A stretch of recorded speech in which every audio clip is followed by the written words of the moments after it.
안녕하세요. 이번 시간에는 자바 기초문법 5배열에 대해서 공부해 보도록 하겠습니다. 자바 언어에서 배열, array는 동일한 데이터 유형의 요소를 순서대로 저장하는 자료 구조입니다.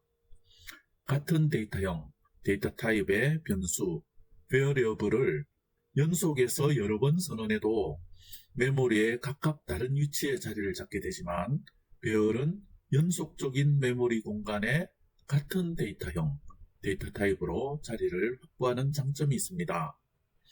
가족끼리 영화를 보러 가서 각각 따로 떨어져 앉아서 본다면 뭔가 어색한 느낌이 들 것입니다. 가족은 같이 나란히 앉아서 영화를 보면 옆에 앉아서 같이 팝콘도 먹고 콜라도 나눠 마실 수가 있습니다.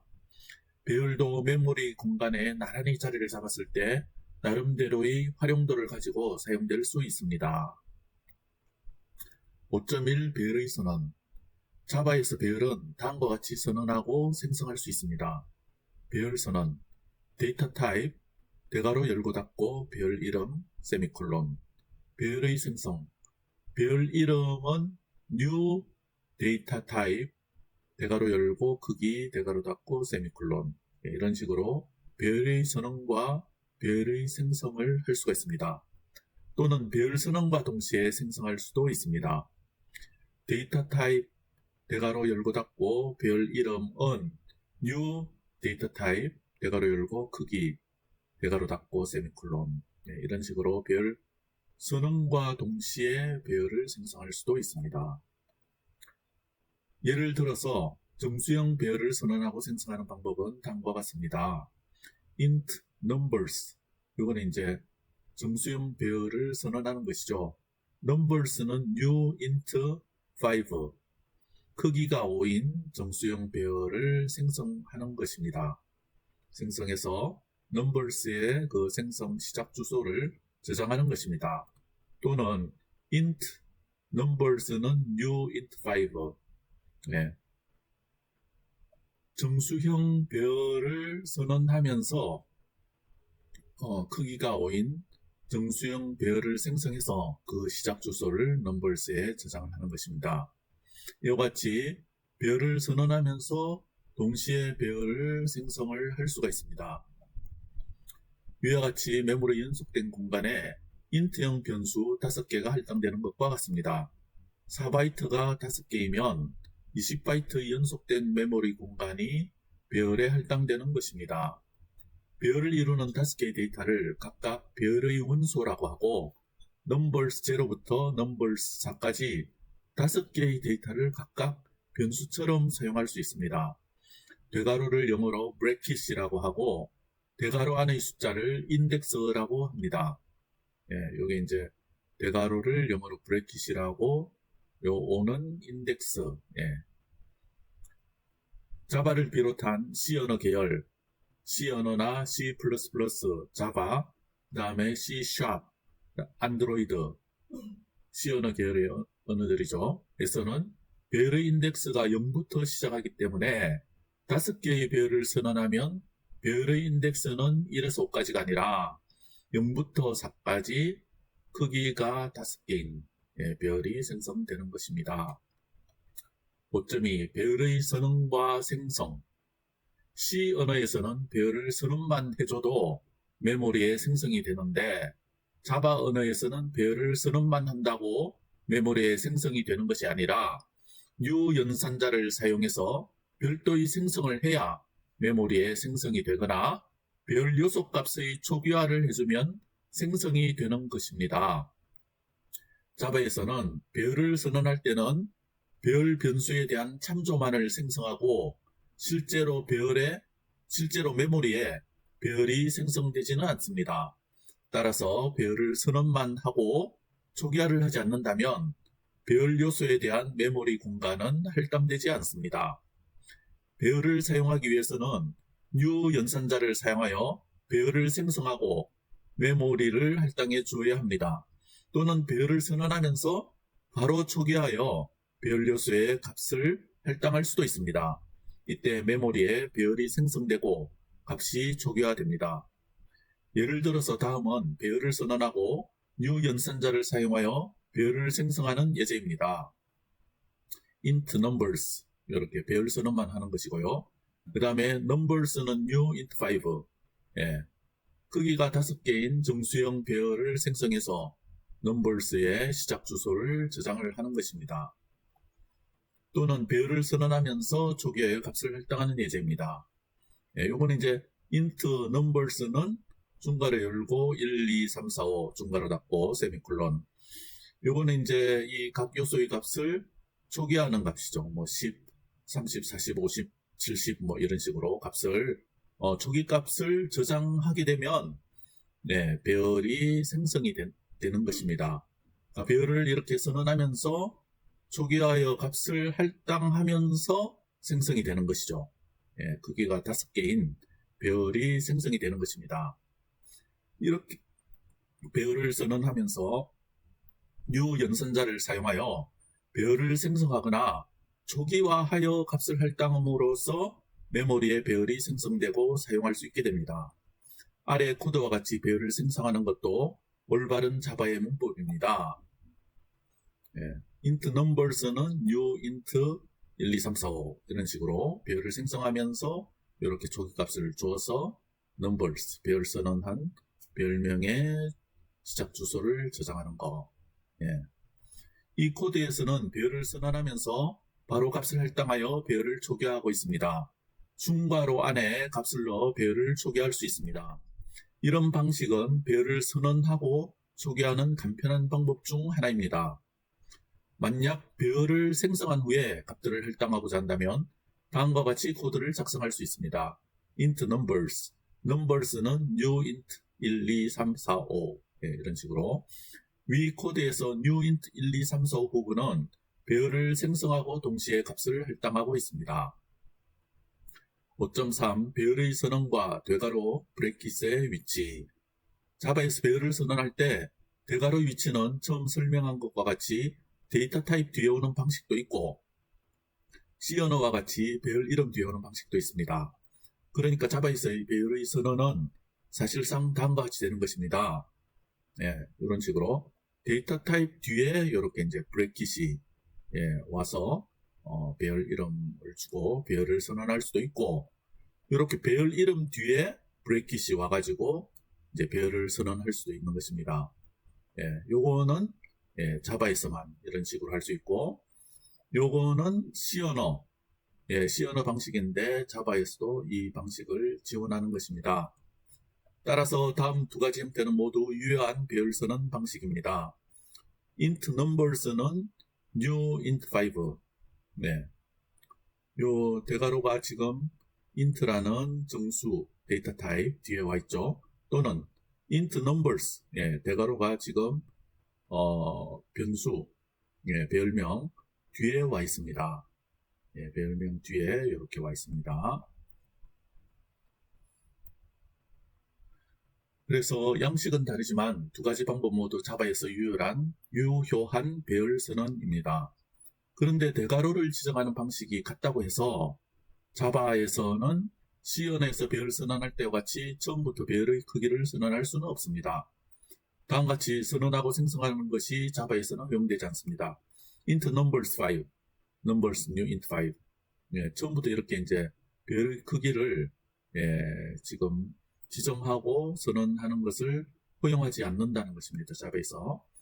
다음과 같이 먼저 빈배열로 선언해놓고 생성해서 사용하는 것은 가능합니다. 이런 식으로 빈배열로 int numbers, bracket 이렇게 배열 선언만 하고 크기는 지정하지 않은 것입니다. 크기는 그러고 나서 numbers new int 5 이런 식으로 배열의 크기를 생성하면서 만들어주는 것입니다.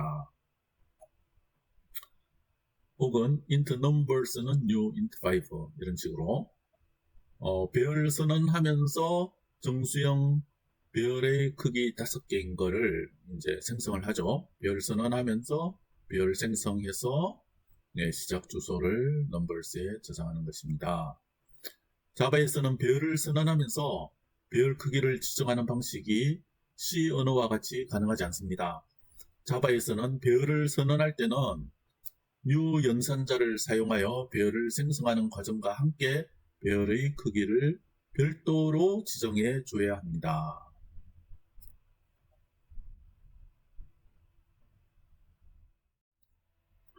(5.4) 2차원 배열. 자바에서 2차원 배열은 행과 열로 구성된 배열로 각 요소가 행과 열 인덱스로 접근이 됩니다. 2차원 배열은 행열, 매트릭스와 같은 형태로 데이터를 저장하고 다루는 데 유용합니다. 2차원 배열은 다음과 같이 선언하고 초기화할 수 있습니다. 데이터 타입, 대괄호, 두 개죠. 두상. 배열 이름은 new, 데이터 타입, 대괄호 열고 행의 개수, 대괄호 닫고, 대괄호 열고 열의 개수, 대괄호 닫고. 예를 들어서 정수형 2차원 배열을 선언하고 초기화하는 방법은 다음과 같습니다. int, 대괄호 두 개하고 매트릭스는 new int 3, 4. 여기 이제 3행사열의 정수형 2차원 배열을 생성하는 것입니다. 또는 배열 선언과 동시에 초기화할 수도 있습니다. int 대괄호 두상하고 매트릭스는 이제 중괄호 안에 이제 또 중괄호가 있는 거죠. 1, 2, 3, 4, 또 중괄호 5, 6, 7, 8, 또 중괄호 9, 10, 11, 12. 네, 이렇게 세 세트가 있습니다. 세 줄이죠. 세 줄. 네, 여기 이제 3행. 그 다음에 1, 2, 3, 4, 요거는 4열, 5, 6, 7, 8도 4열, 9, 10, 11, 12도 4열. 네. 위의 예제에서 매트릭스는 3행 4열의 2차원 배열이며 각 요소에는 행과 열 인덱스를 사용하여 접근할 수 있습니다. 예를 들어 매트릭스의 2행 3열의 요소에 접근하려면 다음과 같이 할 수가 있습니다. 이제 요소 하나, 엘리먼트 하나만 가져오는 거. 매트릭스 1, 2. 네. 그러니까 여기 이제 제로부터 시작하니까 2행 3열이 되는 거예요. 2행 3열의 데이터를 가져와서 2행 0, 1, 2, 3열 7이 되겠죠. 그것을 int element 정수형 타입의 엘리멘트에 저장을 하는 것입니다. 2차원 배열의 각 행은 독립적인 1차원 배열로 취급이 됩니다. 따라서 행별로 배열의 길이가 다를 수 있습니다. 2차원 배열은 2차원 반복문을 사용하여 데이터를 처리하거나 저장하는 데 이용합니다. 예를 들어 2차원 배열을 반복문으로 순회하여 모든 요소를 출력하는 코드는 다음과 같습니다. 그래서 for int i는 0, i가 matrix.length보다 작은 것이 참일 때까지 i++ i를 하나씩 증가시키고, 그 다음에 그 안에 또 이제 for int j는 0, j가 matrix i.length 어떤 이제 특정 행을 나타내는 거죠. 요거 i에 0부터 1, 2, 3 뭐 이런 식으로. 그리고 j를 하나씩 증가시킵니다. 그래서 system.out.print 하면 matrix ij를 이제 출력해 보는 것이죠. 그리고 맨 마지막에 system.out.println 해서 출력을 합니다. 이 코드는 2차원 배열의 각 요소를 행별로 출력합니다. 2차원 배열은 다양한 형태의 데이터를 효과적으로 저장하고 처리하는 데 사용됩니다. 5.5 3차원 배열. 자바의 3차원 배열은 3차원 공간의 데이터를 저장하는 자료 구조입니다. 3차원 배열은 각 요소가 3개의 인덱스로 접근되며 각 인덱스는 깊이, depth, 행, row, 열, 컬럼 순서로 구성됩니다. 3차원 배열은 다음과 같이 선언하고 초기화할 수 있습니다. 데이터 타입, 대괄호 하나, 둘, 셋, 세 세트 하고 배열 이름은 new 데이터 타입 하고 대괄호 안에 깊이 개수, 대괄호 안에 행의 개수, 대괄호 안에 열의 개수. 그러니까 이제 깊이 개수, depth가 추가된 거죠. 추가됐어요. 원래 행의 개수, 열의 개수는 2차원 배열이었는데 깊이의 개수가 추가돼서 대괄호가 이렇게 세 세트가 이제 나오게 됐습니다. 예를 들어 정수형 3차원 배열을 선언하고 초기화하는 방법은 다음과 같습니다. 해서 int 대괄호 세 세트 큐브는 new int 333 3 곱하기 3 곱하기 3 크기의 정수형 3차원 배열이 이제 생성된 것입니다. 배열의 이름은 큐브라는 이름의 3차원 배열을 생성했습니다. 또는 배열 선언과 동시에 초기화할 수도 있습니다. int 대괄호 하나 둘 셋, 하나 둘 세 개. 그 다음에 큐브는 중괄호, 큰 중괄호 안에 또 중괄호가 있고, 그 안에 또 중괄호 안에 1, 2, 3, 4, 5, 6, 7, 8, 9. 요게 또 두 번째 세트는 10, 11, 12, 13, 14, 15, 16, 17, 18. 그 다음에 세 번째 깊이에는 19, 20, 21, 22, 23, 24, 25, 26, 27에 2차원 배열이 소속이 되어 있죠. 위 예제에서 큐브는 3 곱하기 3 곱하기 3 크기의 3차원 배열이며 각 요소에는 깊이, 행 및 열 인덱스를 사용하여 접근할 수 있습니다. 예를 들어 큐브의 두 번째 깊이, 첫 번째 행, 두 번째 열의 요소 한 개에 접근하려고 하면 다음과 같이 할 수 있습니다. int element는 큐브 1, 0, 1. 그러면 이게 0부터 시작하니까 하나가 이제 더해져서 두 번째 깊이, 첫 번째 행, 두 번째 열의 요소가 되는 것입니다. 그래서 그걸 엘리멘트에 저장을 할 수가 있는 것이죠. 두 번째 깊이, 0, 첫 번째 행, 0, 두 번째 열, 그러니까 이제 11이 되겠죠. 카톡 소리입니다. 그 다음에 3차원 배열은 3차원 공간의 데이터를 효과적으로 저장하고 처리하는 데 사용됩니다. 이러한 배열은 음악 파일의 복잡한 스펙트럼 데이터, 3D 그래픽스의 픽셀 정보 또는 공간 데이터 등과 같이 다양한 분야에서 활용이 됩니다. 3차원 배열을 반복문으로 사용하여 순회하고 처리할 수 있으며 다차원 배열은 데이터를 보다 구조화하고 조직화하여 다양한 애플리케이션에서 활용할 수 있도록 도와줍니다. 그 다음에 5.6 3차원 그 이상의 다차원 배열. 3차원 그 이상의 4차원 배열부터 이제 4차원 배열도 뭐 이제 1, 2, 3 차원을 만들었으니까 4차원을 만드실 수 있겠죠. 자바에서는 3차원 이상의 다차원 배열을 생성할 수 있습니다. 다차원 배열은 필요에 따라 더 많은 차원으로 확장될 수 있습니다. 예를 들어 4차원 배열, 5차원 배열 또는 그 이상의 다차원 배열을 생성할 수 있습니다. 다차원 배열을 선언하고 초기화하는 방법은 간단합니다. 예를 들어 4차원 배열을 선언하고 초기화하는 방법은 다음과 같습니다.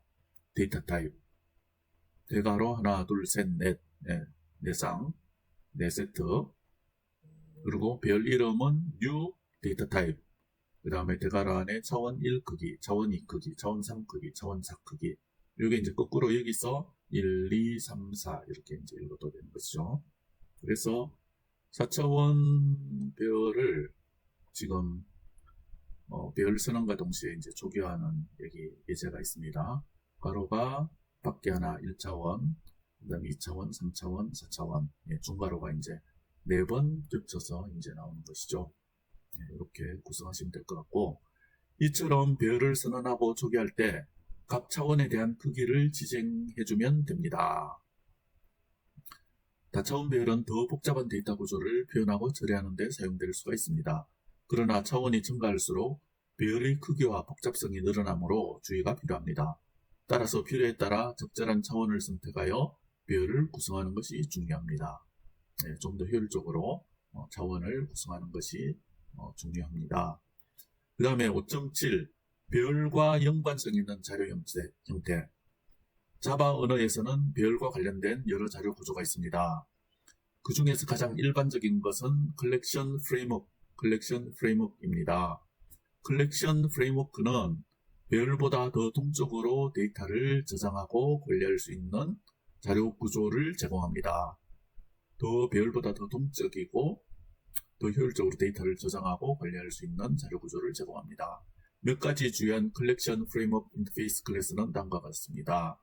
리스트 인터페이스에 속한 array list, link list, 벡터, 그 다음에 set 인터페이스를 구현한 hash, tree set 등, 그 다음에 map 인터페이스를 구현한 hash map, tree map, linked hash map 등이 있습니다.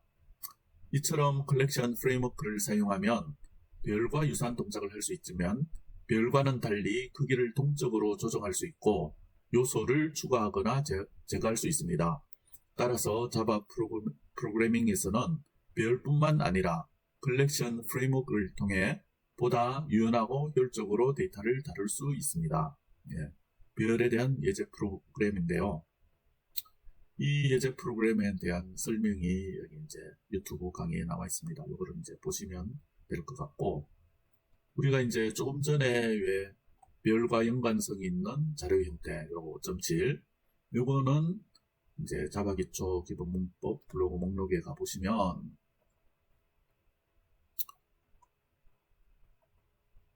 네, 여기 목록에 여기 배열과 연관성이 있는 자료 형태 7.1 어레이 리스트, 7.2 해시맵에서 자세하게 이제 설명이 되어 있고 구체적인 설명이 나와 있어요.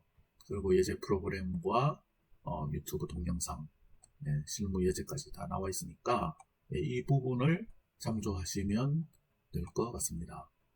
네, 그래서 이제 7.1 어레이 리스트, 7.2 해시맵에 대한 그런 설명과 동영상이 다 나와 있습니다. 네, 이걸 보시고 공부를 해 나가시면 될 것 같습니다.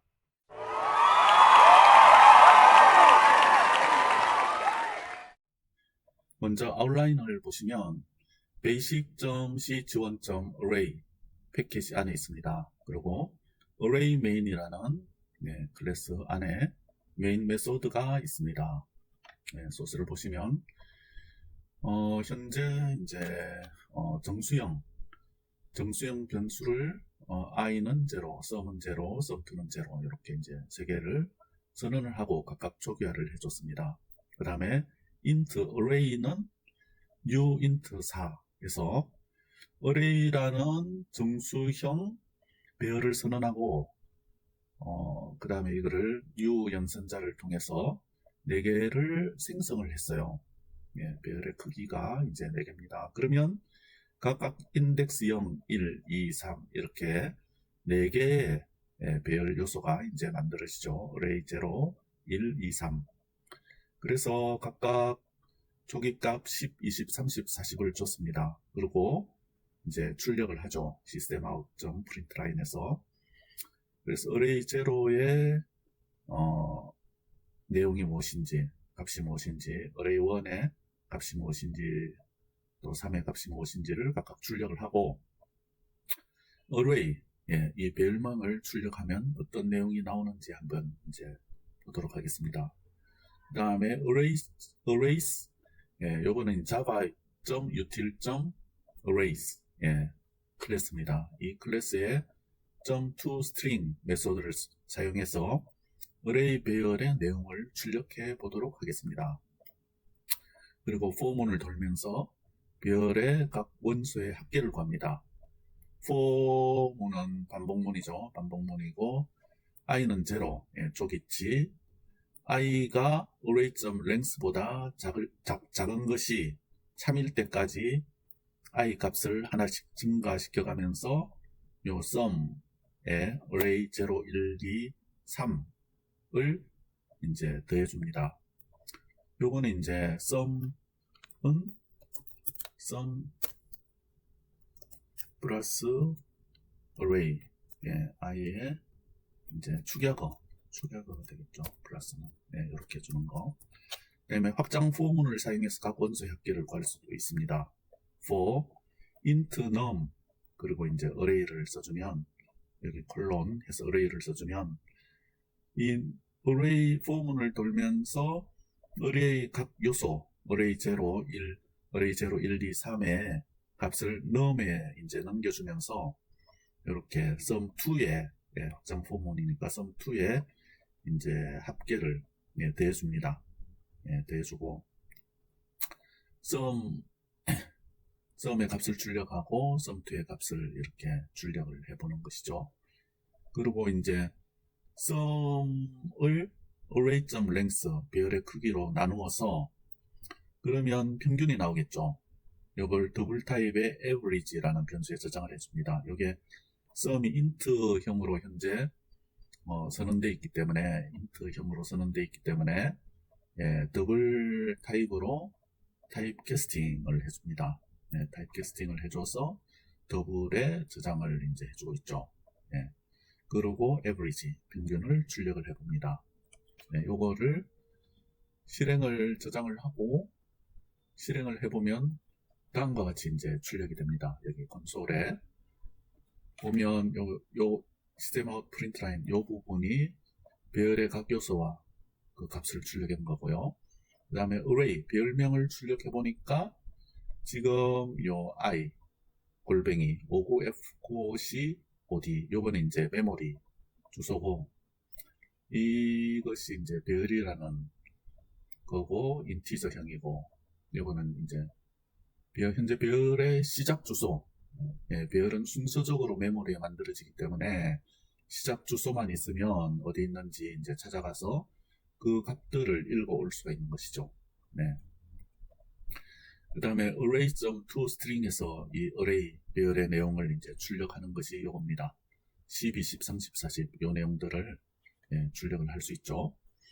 그리고 sum 예, 합계가 이제 100이고 sum2도 이제 값이 똑같습니다. average 평균은 25가 되겠죠. 더블 타입이니까 0이 이제 붙었습니다. 소수점. 그래서 지금 우리가 이제 이런 식으로 배열의 요소를 이제 하나씩 출력할 수도 있지만은 우리가 포문 안에서 이런 식으로 예, 이런 거를 출력을 해볼 수도 있겠죠. 네. 그래서 포문 안에서 어떻게 하느냐, array 플러스 i 플러스 요건 이제 문자열 결합이죠. 네. 플러스가 자바에서 문자열 결합입니다. 엑셀에서 concatenate 함수와 같은 것이죠. array는 예, 이렇게 해서 실제로 array 값을 네, array i가 저장하고 있죠. 그래서 포문을 돌면서 i가 0, 1, 2, 3까지 예, 출력이 되겠습니다. 그래서 저장하고 실행을 해보면 예, 지금 우리가 작성한 이 코드가 포문을 돌면서 0, 1, 2, 3을 출력을 했죠. 네, 위에 있는 내용과 똑같습니다. 그래서 이런 식으로 예, 하나하나 출력하는 거는 권장하지 않는다. 예, 이렇게 이제 보여드리고, 그 다음에 우리가 이제 두 번째로 이 sum2의 확장 포문을 사용해서 가본수 합계를 구했는데, 그럼 각각의 내용이 어떤지 한번 출력을 해봐야겠죠. 그래서 위에서 작성한 이 문장을 복사, Ctrl Alt 아래 화살표를 누르면 복사가 됩니다. 그 다음에 Alt 키를 누르고 아래 화살표를 누르면 네, 이런 식으로 이동이 됩니다. 이렇게 이동을 해가지고 우리가 이제 이걸 바꾸도록 하겠습니다. 네, num의 내용을 출력하라는 거죠. num의 내용. 네, num의 배열의 각 요소를 num이 제대로 출력하고 있는지 한번 이제 보려고 합니다. 저장하고 실행을 하면 네, 이런 식으로 num도 12, 10, 30, 40 네, 이렇게 됐죠. 그 다음에 지금 요 사이가 이제 이거는 이제 합계인데 한 칸 띄어쓰기를 해보겠습니다. 한 칸 띄어쓰기 하려면 백슬래시 n 이게 이제 new line이라는 의미죠. new line 백슬래시 n 그래서 저장하고 출력하고 예, num과 sum 사이에 지금 두 칸이 띄어졌네요. 프린트 라인을 만 해도 사실은 네, 프린트 라인이죠. 한 칸 띄어질 건데 네, 한 칸 띄어졌죠. 백슬래시 n까지 하면 두 칸이 이제 띄어지는 거겠죠. 네. 그럼 한 칸을 띄우고 한 번 더 해볼까요? 네, 두 칸 띄어지는지 저장하고 실행 예, 두 칸이 띄어졌죠. 그 다음에 여기서 이런 식으로 한 칸 띄우고 그 사이에 이제 경계선 예, 줄을 넣어 보겠습니다. 저장하고 실행하면 예, 이런 식으로 구분선이 이제 만들어지는 거겠죠. 평균과 합계에 대한 예, 구분선이 만들어지게 되겠습니다. 그리고 우리가 이제 좀 주목할 점이 배열을 선언할 때 이걸 브래킷이라고 하는데요. 이 브래킷의 위치는 여기 있을 수도 있고 예, 여기는 자바에서 이제 배열 선언할 때 지고 이렇게 시어너는 여기 있죠. 그런데 시어너와 같이 배열을 선언하고 이런 식으로 유연산자로 생성하지 않으면 자바는 이런 식으로 에러가 납니다. 반드시 배열을 선언을 했으면 유연산자를 통해서 배열의 크기로 배열을 생성을 해야 됩니다. 자바에서는요. 혹은 이렇게 이제 생성하는 코드를 사용하지 않으려고 하면 초기화를 해주면 돼요. 배열 선언하면서 10, 20, 30, 40 이렇게 초기화를 해주면 아까 배열 생성하는 코드가 없어도 배열이 만들어집니다. 그러면 안에 있는 배열의 값을 이제 바꿀 수가 있겠죠. 이런 식으로. 이런 식으로 바꿔서 출력을 하면 바꿔진 값이 이런 식으로 이제 출력이 되겠죠. 그래서 배열 선언할 때는 반드시 초기화하는 습관을 들이자. 아니면 유연산자를 통해서 배열을 생성을 해야 됩니다. 유연산자를 통해서. 아까 이런 식으로. 이런 식으로 선언한 것보다 뭐 0으로 초기화한다든지 이런 것도 괜찮습니다. 정수행이니까 0으로 선언을 하셔도 될 것 같습니다. 열반이 마찬가지죠. 12, 13, 14, 40. 이상과 같이 이제 배열에 대해서 공부를 해봤습니다. 감사합니다.